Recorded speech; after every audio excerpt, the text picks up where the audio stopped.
வணக்கம். இன்னைக்கு நம்ம ஒரு விஷயத்த ஆழமா பார்க்க போறோம்.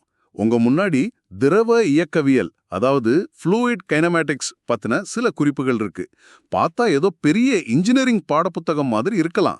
ஆனா இதுக்குள்ள தண்ணி எப்படி ஓடுது, காத்து எப்படி அடிக்குதுன்னு சொல்ற பிரபஞ்ச ரகசியங்களே இருக்குன்னு சொல்லலாம். ஆமா. நம்மளோட நோக்கம் ரொம்ப சிம்பிள். ஒரு குழாயில ஓடுற தண்ணில இருந்து பெரிய புயல் வரைக்கும் எல்லாத்தையும் கட்டுப்படுத்துற விதிகளை புரிஞ்சுக்கணும். சீரான ஓட்டம், சுழற்சி, இந்த மாதிரி வார்த்தைகளுக்கு பின்னாடி என்ன இருக்குன்னு பார்க்கலாமா? கண்டிப்பா. இது வெறும் பைப்பு தண்ணின்னு மட்டும் இல்ல. இந்த கொள்கைகள் தான் ஒரு ஏரோப்ளேன் இறக்கைய சுத்தி காத்து எப்படி போகுது, நம்ம உடம்புல ரத்தம் எப்படி பாயுதுன்னு எல்லாத்துக்கும் அடிப்படை. சொல்லப்போனா திரவங்களோட இந்த குழப்பமான இயக்கத்துக்கு பின்னாடி ஒரு அழகான ஒழுங்கு இருக்கு. அததான் நம்ம இன்னைக்கு பார்க்க போறோம். ஒரு சீரான, ஒரு சீரற்ற இந்த வார்த்தைகள் கொஞ்சம் குழப்புற மாதிரி இருக்கு. ஆமா, ஆரம்பத்துல அப்படிதான் இருக்கும். ஒரு சிம்பிளான பைப் உதாரணத்தை வச்சு இதை புரிஞ்சுக்கலாம். ஓகே. முதல்ல இந்த ரெண்டு ஜோடியை பார்ப்போம். ஸ்டெடி, அதாவது சீரான ஓட்டம், அப்புறம் அன்ஸ்டெடி, சீரற்ற ஓட்டம். இது முழுக்க முழுக்க நேரத்தை பொறுத்தது. நேரத்தியா? எப்படி? இப்போ ஒரு பைப்ல தண்ணி போகுதுன்னு வைங்க. நீங்க ஒரு இடத்துல நின்னுட்டு அந்த இடத்து கடந்து போற தண்ணியோட வேகத்தை செக் பண்றீங்க. 1 மணி நேரம் கழிச்சு பார்த்தாலும் அதே இடத்துல போற தண்ணியோட வேகம் மாறவே இல்லைன்னா அது சீரான ஓட்டம். ஓகே, புரிஞ்சுது. ஸ்டெடினா நேரத்தால மாறாதது. அப்போ அன்ஸ்டெடி? நீங்க திடீர்னு அந்த பைப்போட வால்வை இன்னும் கொஞ்சம் திறந்தா என்னாகும்? வேகம் அதிகமாகும். கரெக்ட். அப்படி நேரத்துக்கு நேரம் வேகம் மாறினா அது சீரற்ற ஓட்டம், அன்ஸ்டெடி ஃப்ளோ. சிம்பிள். சரி, அப்போ அடுத்த ஜோடி. ஒரு சீரான, அதாவது யூனிஃபார்ம், அப்புறம் ஒரு சீரற்ற, நான் யூனிஃபார்ம். இது இடத்தை பொறுத்தது. இடத்தையா? ஆமா. இப்போ நேரத்தை ஃப்ரீஸ் பண்ணிடுங்க.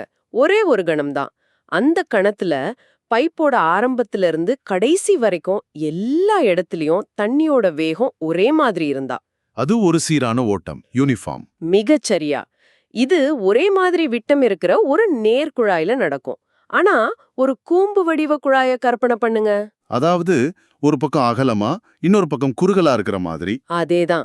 தண்ணி அகலமான பகுதியிலிருந்து குறுகலான பகுதிக்கு போகும்போது என்ன ஆகும்? வேகம் அதிகமாகும். ஆமா. அப்போ ஒரே நேரத்துல வெவ்வேறு இடங்கள்ல வெவ்வேறு வேகம் இருக்கு இல்லையா? இதுதான் ஒரு சீரற்ற ஓட்டம், நான் யூனிஃபார்ம். அப்போ இதை இணைச்சு பார்க்கலாம். ஒரே மாதிரி விட்டம் இருக்கிற குழாயில வால்வை யாரும் மாத்தாம ஒரே வேகத்துல தண்ணி போனா அது சீரான மற்றும் ஒரு சீரான ஓட்டம். Steady and uniform. பர்ஃபெக்ட். ஆனா இங்கதான் ஒரு கேள்வி. அந்த கூம்பு வடிவ குழாயில, அதாவது விட்டம் மாறுற குழாயில வால்வை யாரும் தொடாம ஒரே அளவு தண்ணி தொடர்ந்து போயிட்டு இருந்தா அது என்ன வகை? மிகச் சரியான கேள்வி. இதுதான் இந்த விஷயத்தோட மையப்புள்ளியே. அதுதான் சீரான மற்றும் ஒரு சீரற்ற ஓட்டம். ஒரு நிமிஷம். சீரானன்னா வேகம் மாறக்கூடாது. ஆனா இங்க வேகம் மாறுது. இங்கதான் ஒரு சின்ன நுணுக்கம் இருக்கு. ஓட்டத்தோட மொத்த அளவு நேரத்தை பொறுத்து மாறல. ஏன்னா நீங்க வால்வ மாத்தல. அதனால இது சீரான ஓட்டம், ஸ்டெடி. ஓ, சரி சரி. ஆனா தண்ணி குறுகலான பகுதிக்கு போகும்போது அதே அளவு தண்ணி அந்த சின்ன இடத்தை கடந்து போகணும்னா அது வேகமா போய் ஆகணும். ஆமா. அதனால இடத்துக்கு இடம் வேகம் மாறுது. அதனால இது ஒரு சீரற்ற ஓட்டம், நான் யூனிஃபார்ம். அங்க முடுக்கும், அதாவது ஆக்சலரேஷன் இருந்தே ஆகணும். ஆனா வால்வை யாரும் திறக்கலையே, அப்புறம் எப்படி முடுக்கும் வரும்? ஆமா. இதுக்குதான் உங்க குறிப்புகள்ல 2 வகையான முடுக்கத்தை பத்தி பேசுறாங்க. லோக்கல் ஆக்சலரேஷன் அப்புறம் கன்வெக்டிவ் ஆக்சலரேஷன். கரெக்ட். முதல்ல உள்ளூர் முடுக்கம், அதாவது லோக்கல் ஆக்சலரேஷன். இது ஒரே இடத்துல நேரத்தை பொறுத்து வர்ற வேகமாற்றம். அதாவது நாம வால்வை திறந்து மூடும்போது நடக்கிறது. ஆமா. அதனால இது சீரற்ற அன்ஸ்டடி ஓட்டத்துல மட்டும்தான் இருக்கும். சீரான ஓட்டத்துல இது 0. அது நேரா புரியுது. அப்போ அந்த 2வது வகை வெப்பச்சலன முடுக்கம், அது என்ன புதுசா இருக்கு? இதுதான் அந்த கூம்பு வடிவ குழாயில நடக்கிற மேஜிக். கன்வெக்டிவ் ஆக்சலரேஷன்ங்கிறது ஒரு தண்ணி துகள் ஒரு இடத்துல இருந்து இன்னொரு இடத்துக்கு நகரும் போது அந்த இடம் மாற்றத்தால வர்ற வேகமாற்றம். எப்படி சொல்றது? புரியல. ஒரு வாட்டர் ஸ்லைட்ல சறுக்கிட்டு போற மாதிரி யோசிங்க. ஆரம்பத்துல சரிவு கம்மியா இருக்கும், உங்க வேகமும் கம்மியா இருக்கும். போக போக சரிவு அதிகமாகும் போது யாரும் உங்களை தள்ளாமலே உங்க வேகம் தானா அதிகமாகும் இல்லையா? ஆமா. இங்க குழாயோட வடிவம் மாறுறது தான் அந்த சரிவு மாதிரி. அந்த வடிவ மாற்றத்தால வர்ற வேக அதிகரிப்பு தான் வெப்பச்சலன முடுக்கம். ஆஹா, அப்போ நம்மளோட சீரான மற்றும் ஒரு சீரற்ற கூம்பு வடிவ குழாயில ஓட்டத்தின் அளவு மாறாததால உள்ளூர் முடுக்கம் 0. ஆமா, ஆனா தண்ணி குறுகலான இடத்துக்குள்ள தள்ளப்படுறதால அந்த வாட்டர் ஸ்லைடு விளைவால அதுக்கு வெப்பச்சலன முடுக்கம் இருக்கு. வாவ். சரியா பிடிச்சீங்க. ஒருவேளை நீங்க அந்த கூம்பு வடிவ குழாயோட வால்வையும் நேரத்துக்கு ஏத்த மாதிரி மாத்திக்கிட்டே இருந்தீங்கன்னா அது சீரற்ற மற்றும் ஒரு சீரற்ற ஓட்டம். அப்போ 2 முடுக்கமும் இருக்கும். ஆமா, நேரத்தால வர உள்ளூர் முடுக்கமும் இருக்கும், இடத்தால வர்ற வெப்பச்சலன முடுக்கமும் இருக்கும். ஓ, ஒரு துகளோட வேகம் எப்படி மாறுதுன்னு இப்போ தெளிவா புரியுது. ஆனா அந்த துகள் போற பாதையை நம்ம பார்க்க முடியுமா? அதை ஒரு வரைபடமா போட்டா எப்படி இருக்கும்? இங்கேதான் ஸ்ட்ரீம்லைன்ங்கிற கருத்து உள்ள வருதுன்னு நினைக்கிறேன். ஆமா, ஸ்ட்ரீம்லைன் ஒரு கற்பனை கோடு தான், ஆனா ரொம்ப சக்தி வாய்ந்த ஒரு கருவி. எப்படின்னு கொஞ்சம் விளக்க முடியுமா? ஒரு குறிப்பிட்ட கணத்துல திரவ ஓட்டத்தை ஒரு போட்டோ எடுக்கிறதா நினைச்சுக்கோங்க. அந்த போட்டோல ஒவ்வொரு தண்ணி துகளும் எந்த திசையில போயிட்டு இருக்கோ அந்த திசைய காட்டுற மாதிரி வரைகிற கோடுகள் தான் ஸ்ட்ரீம்லைன்கள். சரி. அதோட முக்கியமான பண்பு என்னன்னா, அந்த கோட்ல எந்த ஒரு புள்ளியை எடுத்துக்கிட்டாலும் அந்த புள்ளியில இருக்கிற துகளோட வேகம் அந்த கோட்டுக்கு ஒரு தொடுகோடு, அதாவது டான்ஜென்ட் மாதிரி இருக்கும். ஓ, அப்போ துகள்கள் அந்த கோட்டை தாண்டி போகாது, அது மேலேயே தான் பயணிக்கும். மிகச்சரியா. சரி, ஒரு பாதையை வரைஞ்சிட்டோம். ஆனா அந்த குறிப்புகள்ல ஸ்ட்ரீம் ஃபங்க்ஷன் psi மற்றும் பொட்டென்ஷியல் ஃபங்க்ஷன் p அப்படின்னு 2 கணித விஷயங்களை பத்தியும் சொல்லியிருக்காங்களே, அதுக்கும் இதுக்கும் என்ன சம்பந்தம்? இங்கேதான் இதோட கணித அழகு வெளிப்படுது. இந்த 2 ஃபங்க்ஷன்களும் ஓட்டத்தை விவரிக்கிற கருவிகள். இத ஒரு நிலைவரைபடத்தை பார்க்குற மாதிரி கற்பனை பண்ணிக்கலாம். டோபோகிராஃபிக்கல் மேப் மாதிரி. ஆமா, அந்த வரைபடத்துல ஒரே உயரத்துல இருக்கிற இடங்களை இணைக்கிற கோடுகளை கான்டூர் லைன்ஸ்னு சொல்லுவோம் இல்லையா? ஆமா. அதே மாதிரி பொட்டென்ஷியல் ஃபங்க்ஷன் p ஒரே மதிப்பா இருக்கிற கோடுகளை ஈக்விபொட்டென்ஷியல் லைன்ஸ்னு சொல்லுவோம். ஓகே, அப்போ ஸ்ட்ரீம் ஃபங்க்ஷன்? அந்த நிலவரைபடத்துல மழையில இருந்து தண்ணி ஓடி வந்தா எப்படி இருக்கும்? அது உயரமான இடத்துல இருந்து தாழ்வான இடத்துக்கு, அதாவது கான்டூர் லைன்ஸ்க்கு செங்குத்தா ஓடி வரும் இல்லையா? ஆமா, செங்குத்தா தான் வரும். சை ஒரே மதிப்பா இருக்கிற கோடுகள் தான் ஸ்ட்ரீம் லைன்கள். அப்போ இங்க ஆச்சரியமான விஷயம் என்னன்னா, இந்த ஸ்ட்ரீம் லைன்களும் கான்ஸ்டன்ட் சையும் ஈக்விபொட்டென்ஷியல் கோடுகளும் கான்ஸ்டன்ட் ஃபையும் எப்பவுமே ஒண்ணுக்கொன்னு 90 டிகிரில, அதாவது செங்குத்தா தான் வெட்டிக்கும். ஒரு நிமிஷம், எதுக்கு இந்த 2 ஃபங்க்ஷனும்? இது நிஜத்துல இல்லாத போது இதை வச்சு நிஜ உலக பிரச்சனைகளை எப்படி தீர்க்க முடியும்? இது வெறும் தியரி தானா? இல்ல, இது வெறும் தியரி இல்ல, இது ஒரு மிகப்பெரிய ஷார்ட்கட். ஒரு ஓட்டத்தை வெக்டர் கால்குலஸ் வச்சு தீர்க்கிறது ரொம்ப சிக்கலானது. ஆனா இந்த பொட்டென்ஷியல் ஃபங்க்ஷன் ஃபை மட்டும் அந்த ஓட்டத்துக்கு இருக்குன்னு நம்மால சொல்ல முடிஞ்சா, அந்த சிக்கலான கணக்குகள் எல்லாம் விட்டுட்டு ரொம்ப எளிமையான ஸ்கேலார் ஆல்ஜிப்ராவை வச்சு ஓட்டத்தோட வேகத்தை எந்த இடத்துலயும் கண்டுபிடிச்சிடலாம். ஓ, அப்படியா?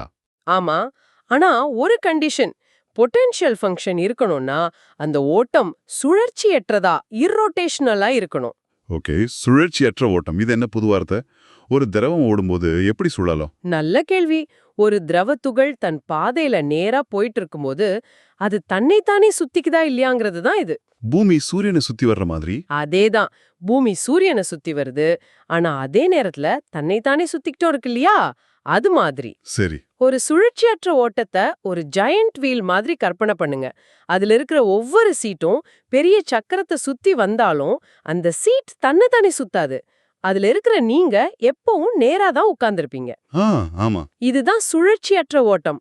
துகள்கள் பயணிக்குது, ஆனா சுத்தல. அப்ப சுழற்சி ஓட்டம்னா ஒரு சுழல் நீர் வேர்ல்பூல் மாதிரி அதுல தண்ணி மையத்தை சுத்தி வர்றது மட்டும் இல்ல, அதுல மாட்டிக்கிற ஒவ்வொரு சின்ன இலையும் தன்னைத்தானே சுத்திக்கிட்டே தான் அந்த மையத்தை நோக்கி போகும். இதுதான் சுழற்சி ஓட்டம். ஓகே, இந்த சுழற்சியை எப்படி அளப்பாங்க? அதுக்கு ஒரு அளவு இருக்கு. அதுக்கு பேரு தான் சுழற்சி தன்மை, அதாவது வார்டிசிட்டி. ஒரு ஓட்டத்துல வார்டிசிட்டி 0 இருந்தா அது சுழற்சி அற்றது. கரெக்ட். அப்போ அங்க பொட்டென்ஷியல் ஃபங்க்ஷன் இருக்கும், கணக்குகள் எல்லாம் சுலபம். வார்டிசிட்டி 0 இல்லைன்னா அது சுழற்சி ஓட்டம், கணக்குகள் எல்லாம் சிக்கல். ஆஹா, அப்போ எல்லாம் ஒன்னோட ஒண்ணு இணைஞ்சிருக்கு. பொட்டென்ஷியல் ஃபங்க்ஷன் ஃபை இருக்கான்னு பார்க்கணும்னா ஓட்டம் சுழற்சி அற்றதான்னு பார்க்கணும். அதுக்கு வார்டிசிட்டி 0 பார்க்கணும். இது ஒரு அழகான தர்க்கச்சங்கிலி மாதிரி இருக்கு. மிகச்சரியா சொன்னீங்க. இதுல இன்னொரு ஆச்சரியமான விஷயம் இருக்கு. நீங்க பகிர்ந்துகிட்ட குறிப்புகள்ல இந்த 2 ஃபங்க்ஷனுகளும் லாப்லாஸ் சமன்பாட்டுக்கு கட்டுப்படுன்னு ஒரு குறிப்பு இருக்கு. லாப்லாஸ் ஈக்குவேஷனா? ஆமா, இங்கதான் விஷயம் பிரமிப்பா மாறுது. திரவ ஓட்டத்தை விவரிக்கிற இதே கணித விதிதான் ஒரு இரும்பு தட்டுல வெப்பம் எப்படி பரவுது, ஒரு மின்காந்த புலம் எப்படி செயல்படுதுன்னு விவரிக்குது. என்ன சொல்றீங்க? ஆமா, இது இயற்பியலோட ஒரு பொது மொழி மாதிரி. முற்றிலும் வேற வேற விஷயங்களுக்கு பின்னாடி ஒரே கணித அமைப்பு ஒளிஞ்சிருக்கிறது ஆச்சரியமா இல்லையா? உண்மையிலே ஆச்சரியம்தான். சரி, இப்போ நம்ம கடைசி கட்டத்துக்கு வருவோம். இந்த எல்லா ஓட்டங்களையும் கட்டுப்படுத்துற ஒரு அடிப்படை விதி இருக்கணுமே. நீங்க ஷேர் பண்ண மெட்டீரியல்ல இருந்த தொடர் சமன்பாடு கண்டினியூட்டி ஈக்குவேஷன் அதுதானா? ஆமா, இதுதான் எல்லாத்துக்கும் அடிப்படை. இது ஒரு மீற முடியாத விதி. இதுக்கு பின்னாடி இருக்கிற தத்துவம் ரொம்ப சிம்பிள். பொருண்மை அழிவின்மை விதி, கன்சர்வேஷன் ஆஃப் மாஸ். உள்ள வர்றது வெளிய போயே ஆகணும். அதேதான். ஒரு பைப் வழியா ஒரு செகண்டுக்கு 1 லிட்டர் தண்ணி உள்ள போனா இன்னொரு முனையில ஒரு செகண்டுக்கு 1 லிட்டர் தண்ணி வெளிய வந்தே ஆகணும். நடுவுல தண்ணி மாயமா மறைய முடியாது, புதுசாவும் உருவாக முடியாது. அந்த குறிப்புகள்ல 2 சமன்பாடுகள் இருந்துச்சே. ρ1 a1 v1 = ρ2 a2 v2, அப்புறம் a1 v1 = a2 v2. ஏன் இந்த 2 வித்தியாசம்? முதல் சமன்பாடு ρ1 a1 v1 = ρ2 a2 v2 வந்து அமுக்கக்கூடிய திரவங்களுக்கு, அதாவது வாயுகள் மாதிரி. இங்க ரோ அப்படிங்கிறது அடர்த்தி. ஓ, டென்சிட்டி. ஆமா, வாயுவை அழுத்தும் போது அதோட அடர்த்தி மாறும். அதனால அதை கணக்குல எடுத்துக்கணும். ரெண்டாவது சமன்பாடு a1 v1 = a2 v2 அமுக்க முடியாத திரவங்களுக்கு, தண்ணி மாதிரி. தண்ணியோட அடர்த்தி பெருசா மாறாது. மாறாது. அதனால சமன்பாட்டோட 2 பக்கத்திலிருந்தும் ரோவை நீக்கிடலாம். இங்க ஏங்கிறது பரப்பளவு, வீங்கிறது வேகம். ஆஹா, இது மறுபடியும் நம்மளோட கூம்பு வடிவ குழாய் உதாரணத்துக்கே வருது. ஆமா, அந்த a1 v1 சமன்பாடு என்ன சொல்லுதுன்னா, பரப்பளவு a குறையும் போது வேகம் v அதிகரிச்சே ஆகணும். அப்பதான் ரெண்டையும் பெருக்குனா வர்ற விதை மாறாம இருக்கும். கரெக்ட். நம்ம தோட்டத்து குழாயோட முனைய விரலால பாதி மூடும்போது தண்ணி ஏன் இவ்வளவு வேகமா வருதுங்கிறதுக்கு பின்னாடி இந்த பிரபஞ்ச விதி தான் இருக்கு. மிகச்சரியா. அது ஒரு சின்ன சமன்பாடா தெரியலாம். ஆனா திரவங்கள் குறுகலான இடங்கள்ல ஏன் வேகம் எடுக்குது, ஒரு ராக்கெட் நாசில் எப்படி வேலை செய்யுதுன்னு பல கேள்விகளுக்கு அந்த ஒரு வரிதான் பதில் சொல்லுது. ஆக நாம ஒரு சாதாரண குழாயில ஆரம்பிச்சு ஓட்டத்தை வகைப்படுத்தி அதோட வேக மாற்றத்தோட ரகசியங்களான 2 வகை முடுக்கத்தை புரிஞ்சுக்கிட்டு இப்போ ஸ்ட்ரீம் ஃபங்க்ஷன், வோர்டிசிட்டி மாதிரி சக்தி வாய்ந்த கணித கருவிகள் வரைக்கும் ஒரு பெரிய பயணம் வந்திருக்கும். இங்க என்ன ஃபேசினேட் பண்ற விஷயம் என்னன்னா, தொடர் சமன்பாட்டுல இருக்கிற ஒரு எளிய விதியிலிருந்து வோர்டிசிட்டியில இருக்கிற உள்ளூர் சுழற்சி வரைக்கும் இந்த விதிகள் எல்லாம் சேர்ந்து எவ்வளவு சிக்கலான அமைப்புகளை கூட நம்மால கணிக்கவும் புரிஞ்சிக்கவும் உதவுதுங்கிறது தான். ஆமா, அவை நம்மள சுத்தி இருக்கிற கண்ணுக்கு தெரியாத சக்திகளை விவரிக்க ஒரு மொழியை கொடுக்குது. இது ஒரு அற்புதமான பார்வை. சரி, உங்களுக்காக ஒரு இறுதி சிந்தனை. நீங்க பகிர்ந்துகிட்ட குறிப்புகள்ல உராய்வு, ஃப்ரிக்ஷன் பத்தி ஒரு சின்ன குறிப்பு இருந்துச்சு. நாம இவ்ளோ நேரம் பேசினது எல்லாமே ஒரு இலட்சிய திரவத்தை, ஐடியல் ஃப்ளூயிட மனசுல வச்சுதான். அதாவது உராய்வே இல்லாத, சுழற்சியே இல்லாத ஒரு கற்பனை திரவம். ஆமாம். இந்த உலகத்துல நம்ம வரைஞ்ச ஸ்ட்ரீம்லைன்கள், பொட்டென்ஷியல் ஃபங்க்ஷன்கள் எல்லாம் ஒரு அழகான ஒழுங்கான சித்திரத்தை கொடுக்குது. ஆனா நிஜ உலகத்தோட முக்கியமான ஒரு விஷயத்த, அதாவது உராய்வை இந்த சித்திரத்துக்குள்ள கொண்டு வந்தா என்னாகும்? நல்ல கேள்வி. அந்த நேர்த்தியான கணிக்கக்கூடிய கோடுகள் எல்லாம் எப்படி மாறும்னு நினைக்கிறீங்க? அந்த அழகான கணித உலகம் நிஜ உலகத்தோட குழப்பமான உராய்வை சந்திக்கும்போது என்ன நடக்கும்?